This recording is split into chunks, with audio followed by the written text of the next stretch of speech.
Good morning from Chicago, which is where the Chicago Marathon obviously will take place, just back there behind me.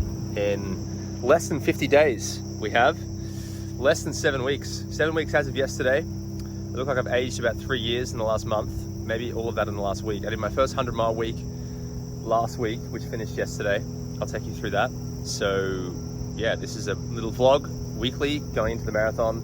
I'll post every week to share what I've been doing in the last week of training, and hopefully you enjoy it. But if you're training for Chicago Marathon, there's basically 6 weeks left of good training to go until a taper week. So not that long, but there's also, I was saying to my friend yesterday, like it's not a lot of time, but there also is a lot of fitness you can gain in 6 weeks, but it will also fly by quickly if you don't do anything about it. So hope you enjoyed this episode, which is going to be my first of hopefully 6 weeks in a row of around 100 miles a week. Those of you that have watched or followed my training and racing for a while would know that historically I've not really been too worried about mileage that much, and I've not really cared about it. Maybe I'm wrong, who knows? I'm gonna try a different approach this build.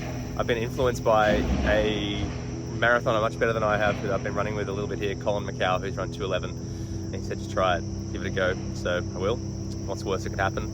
Been chasing and trying to break 2 hours and 20 minutes for 3 years now, and everything I've done hasn't worked, so it's worth trying something else. So anyways, hope you enjoyed this episode with 7 till 8 weeks to go until the Chicago Marathon. And if you're training for the marathon, I hope everything is going smoothly, and I'm looking forward to seeing you out there in less than 50 days.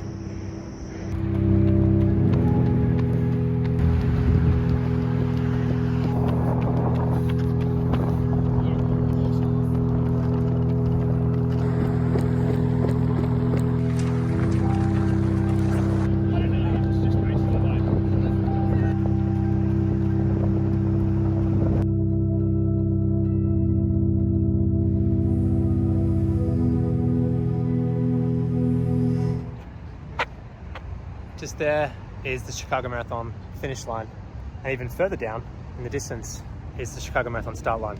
And we are 55 days till Chicago Marathon, or 8 weeks, sorry for the wind, 8 weeks from yesterday.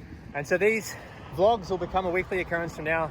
I'll share everything I'm doing to try and break this personal best that I've been stuck with for almost 3 years of 2 hours, 20 minutes and 48 seconds. Ideally, obviously, try and break 220 or go even further, under 220.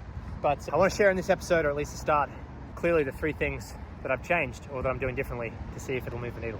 There's really 4, but one's already been shared. The first one, the 4th one, is the speed block I did leading into the marathon block, which you could say probably started 2 weeks ago. I switched over to specific marathon training, but I've always thought 8 weeks to go is the time when you've got to really start dialing things in, because that 2 weeks to go until 8 weeks to go is the period I think that is obviously the most important to nail. If you get that part right, even if the block before it isn't right, you can still run a fantastic marathon. But I've done a big speed block for 4.5, 5 months.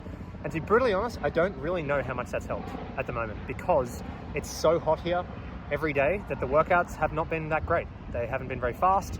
They've been all right. I've shown little hints here and there that it has helped, but at least it definitely, put it this way, I don't think I've ever started a marathon block, or at least I don't think I've ever been 8 weeks to go to a marathon in this shape. And that's just based off a couple of workouts that I hit week before last, when we had some slightly cooler mornings. So I did 8 by 1K in 3 minutes average, descending from 3:09, I think, down to 53. And I don't think I've ever been able to do that before. And we got a lucky morning when it was really cold compared to what had been. It was like 55 Fahrenheit, 13, 14 Celsius. But yeah, that's the 4th thing. But the 3 key things from now, I am going to do higher mileage leading into this marathon. I've never done a 100-mile week. That's not true. I've done, I think, 1. And it was only because in 2020, I had a week where the weather was really weird, and I did a long run on Monday and on Sunday. And so that 7-day period was like a little bit over 100 miles. But I've never consistently done 100-mile weeks. I'm normally at 80, 75. And before I ran 220, the 8 weeks leading in, I think it was even the 10 weeks leading in, I was at like 70 miles or just under. I think it was like 68. I was running with Colin McCow yesterday, the 2:11 guy. He's running Chicago Marathon. And he was just saying that I'll try it. He is a big believer in mileage. He does massive miles, 140, 150 miles a week, I think. And so I'm just gonna try it. I'm gonna see if I can hit close to 160K, 100-mile weeks. It's gonna be a bit of a struggle in the heat.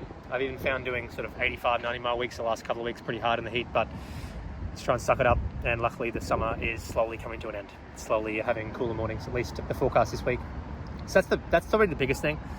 The second thing is I am paying attention a lot more to my diet. I did a little bit of this at the end of last year, but I'm going to properly do it this year. And I want to get down to about 70 kilos, about 154, 155 pounds. I'm not going to be completely strict with it because I think that can cause you to go a little bit nuts.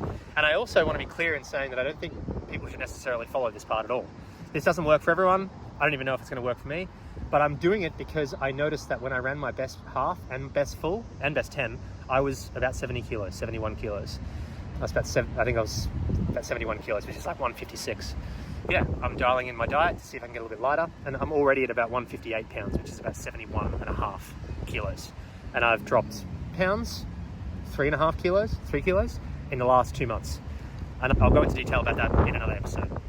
But the short version is I have been pretty heavily restricting carbohydrates. I've cut out all processed foods basically, and I restrict carbohydrates when I'm nowhere near a hard workout. When I'm near a hard workout, I go nuts with carbohydrates, big on rice, big on pasta, big on bread. But when I'm outside of that time, I stick mostly to protein and just fruit and vegetable for carbs, which is still carbs, still sugar, but pretty minimal. The third thing is I'm doing some strength, pretty basic stuff. I'll show you more about that later, mostly to do with the cramping. To be honest, at this point, it hasn't really helped. I've been cramping in most long runs lately, mostly due to just excessive sweating. Talk about that later, but hopefully the more of it, the more it helps, and I don't think it can necessarily hurt. They're the 3 things I'm doing that I've never done before. I've never done high mileage. I've never really cared about my diet. I've never really done strength. Going all in on this marathon, they're the 3 things I've got to try. And look, let's face it, like professionals all do these 3 things. Maybe they don't necessarily look at the diet that much, although many do. But yeah, I think in order to move the needle here, if I really want to try and break this 220 and run as fast as I possibly can, these are 3 simple things to do, to stick to. So we'll go through all that. But welcome back to the series. We're doing this every week leading in. I'll be doing a hard workout on Wednesday in 2 days. We'll check in then about what that is. Long runs on the weekends. So every week I'll be doing a midweek workout, 5K, 10K, half marathon pace. On the weekend, long run, marathon pace and slower. And there'll be normally one workout in between those 2 of hill sprints, which is a half workout. Usually just 10 by 100 meters, 150 meters hill sprints. So yeah, I'll run you through all those weeks, all those workouts. And yeah, greetings from the finish line, wherever it is, over there. I had the 5 a.m. alarm on. I'm really excited this morning because we've finally got a cooler morning. It's 57 degrees Fahrenheit, which I think is 14 or 15 Celsius. And despite the fact that this is still probably warm for my optimal performance, it's much cooler than what it has been. So I saw this coming. I thought the forecast looked amazing. I was hoping it would stick, and it has. So I'm trying to get out the door at 5:45 to beat the heat, but because by about 7:30 it's going to be Reem's still asleep. She'll be up in a minute. I'm eating some rice. I've found that white rice is the best thing to have before a workout. I can eat a big bowl of white rice like half an hour before running for some reason, and I'm fine. So Reem makes this rice that it's like a dessert. It's got sugar and a bit of milk. It's amazing. I'm going to take one of these ketone shots with caffeine. I don't take coffee before workouts. I'm doing like the smallest things to try and avoid overheating. I'm avoiding even coffee before a workout because it's hot. Like it might warm me up a tiny bit. I don't even know if that makes sense or is logical, but I'm just avoiding any sort of heat. Ending up with one of these ones, which I would only do before a workout.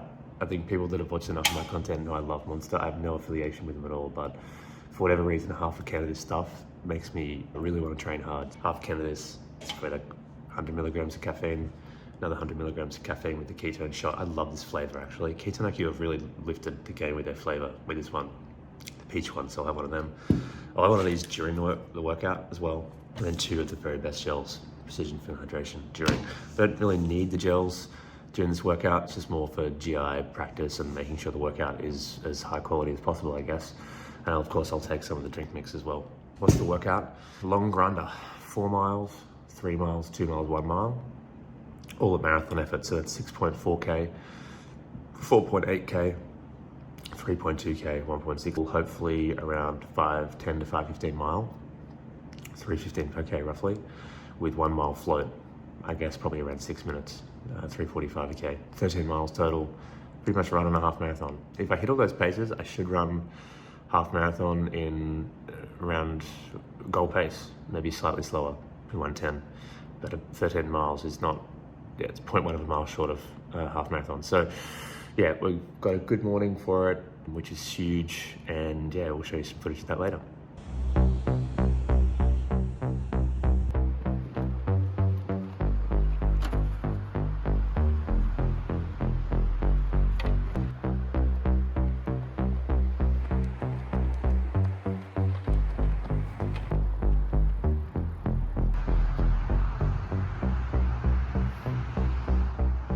A bit nervous for this.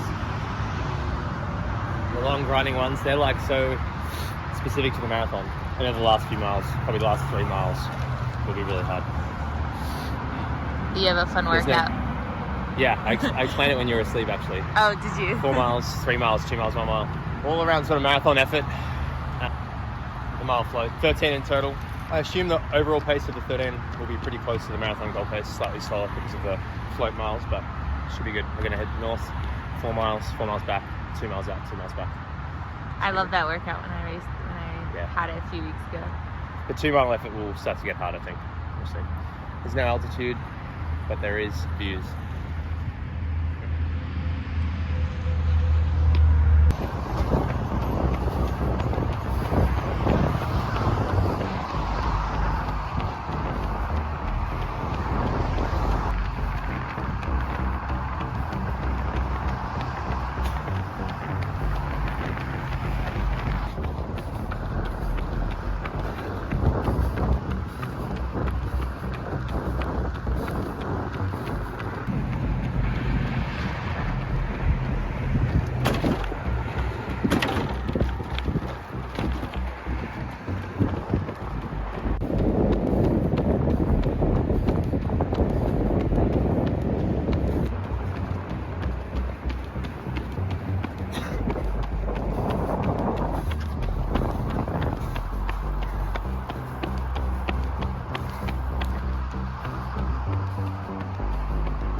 Great workout.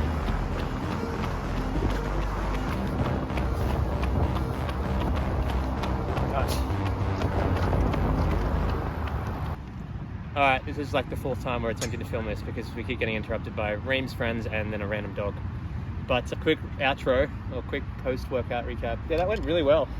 The ONS, the 4, 3, 2, 1, were basically exactly what I hoped for, maybe slightly faster. Probably 5:09, 5:10 average for the 4, 3, 2, 1. And I definitely didn't feel like I was quite at LT2 threshold at that. I felt like I was a little bit off because I remember thinking to myself with about 0.1, 0.2 to go in every rep, could I continue on for 2 or 3 more miles if I had to? And every time it was like, yeah, it wouldn't be a problem. It'd be hard, but it wouldn't be a problem.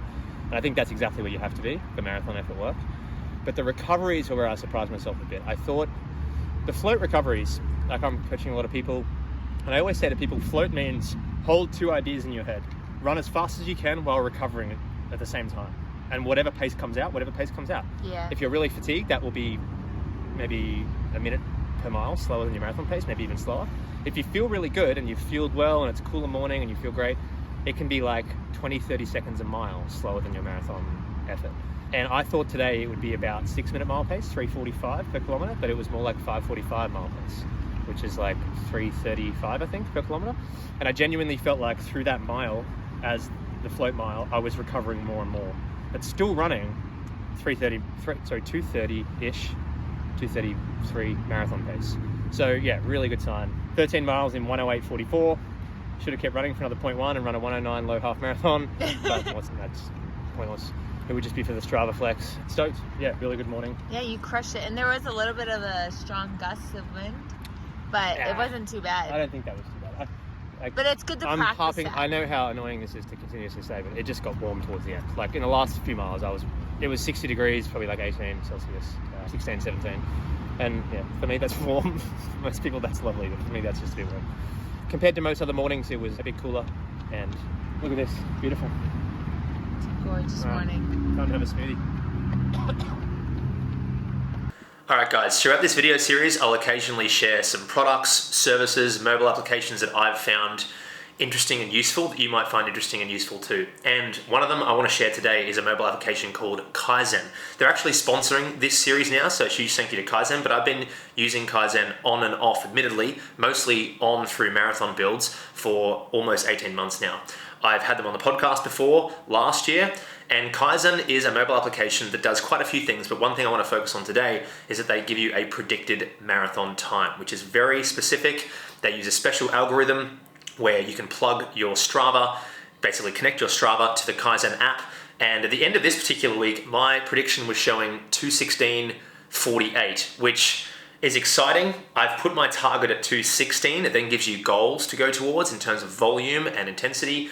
At the start of the week, it was at 2:19, and I guess given that I did such a large amount of running through the week, it's lifted my prediction a little bit higher, and I'll share with you throughout this block where my prediction goes, obviously over the next 7 weeks. But do go and check it out yourself. Kaizen has a website that you can check out more, and obviously download the app, and you can give it a try for free and see what your marathon prediction time is, because then you can use that as an accurate pace coordinator for your race. They have other distances coming as well really soon, so do go and check it out, and I hope that you enjoy the application Kaizen. Friday afternoon, just after 12. So we're 2 days post the 13-mile tempo, the 4-3-2-1.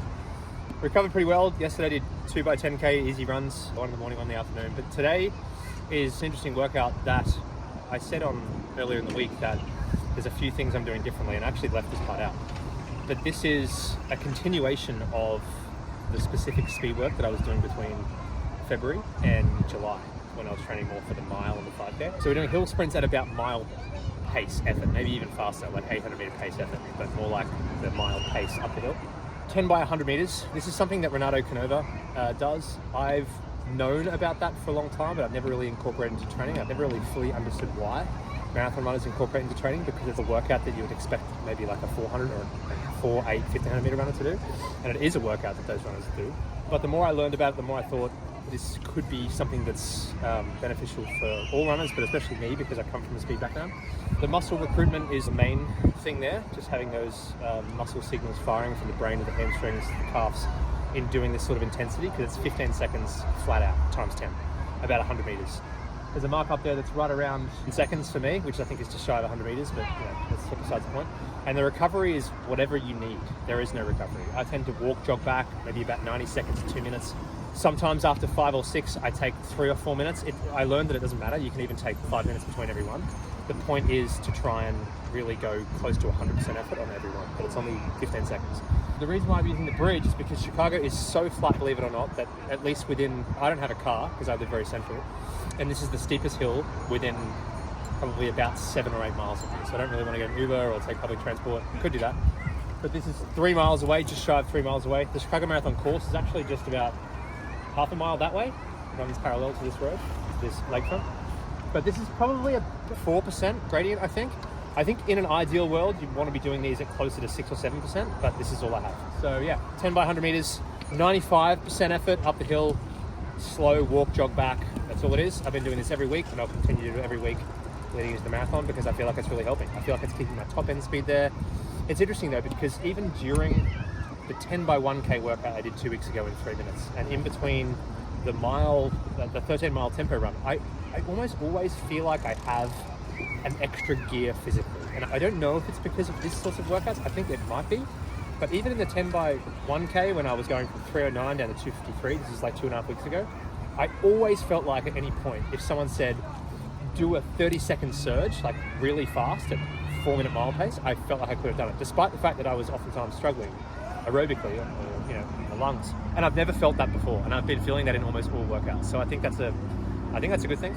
So anyways, we'll get into the workout, beautiful day, and afterwards I think we'll get the beach for a little swim. Do you ever feel maybe a little tired when you're doing these? Because your workout was so close, I know you feel good, but I've noticed I feel always a little bit tired when I'm doing this workout. This is such a different type of workout. It's very hard, but it's not grinding.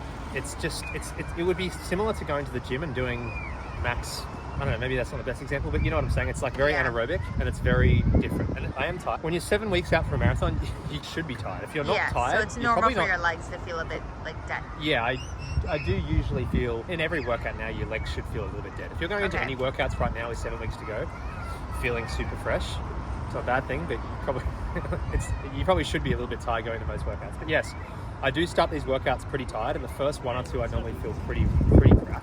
Okay. Really, I feel uncoordinated and just rubbish. But it tends to feel better after like the third, fourth, fifth. Okay. You tend to feel like a little bit more. Yeah, I feel the same way. Yeah. All right. Let's go.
Getting easier and easier. It's weird because I'm still going almost as fast as I can go.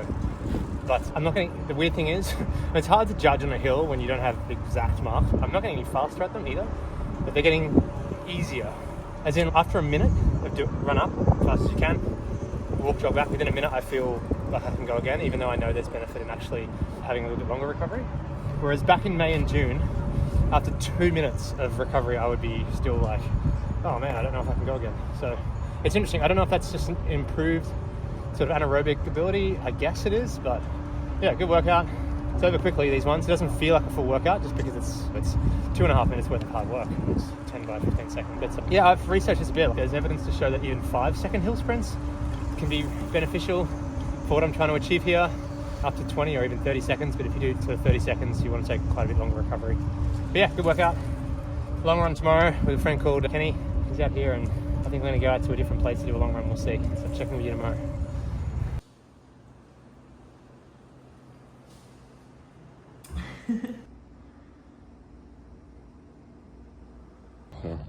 All right. Long run Saturday here with Matt. Let's do it. Gonna get 20 miles in, 10 at marathon pace. Gonna aim for just under 6 minute mile. We're here at Waterfall Glen. It is beautiful, So nice. cool, not super flat, but we love a challenge. So let's get it. Yeah, let's get it. All right.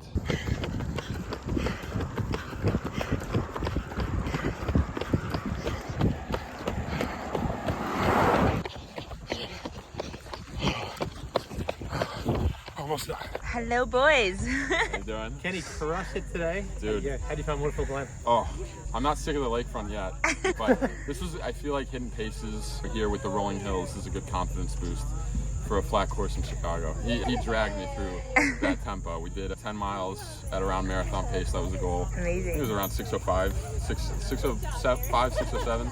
And yeah, there was a little bit of a dark period up some of the hills at some point, but I was like, go ahead, do your workout. And he was like, no, I'm sticking with you. I'm gonna stay with you. So that was a big help. Don't know if I probably would have stopped if you had just gone off. Yeah, easy, for sure. No, he dragged me through it. It was really helpful. And then we hit some 2 tempo. Full warm up, 10 at 6:06, Yeah. which is like 3:46 per K. Yeah. Rolling hills the whole way. I wouldn't say it's super hilly, but it's definitely not flat. Yeah. And then we did 2 easy. I don't even know what pace that was. And then 2 at, Too fast for me. I think it was like 7. And then 2 at 5:53, which is like 3:38 per K. Just did another 8K to make 40K. You guys' legs? Yeah, how'd your legs feel?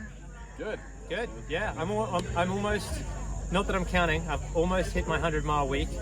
I've still got Sunday. I think I'm at like 90, so I'll go out tomorrow and just do probably 8-9 miles and finish it off. So yeah, solid week.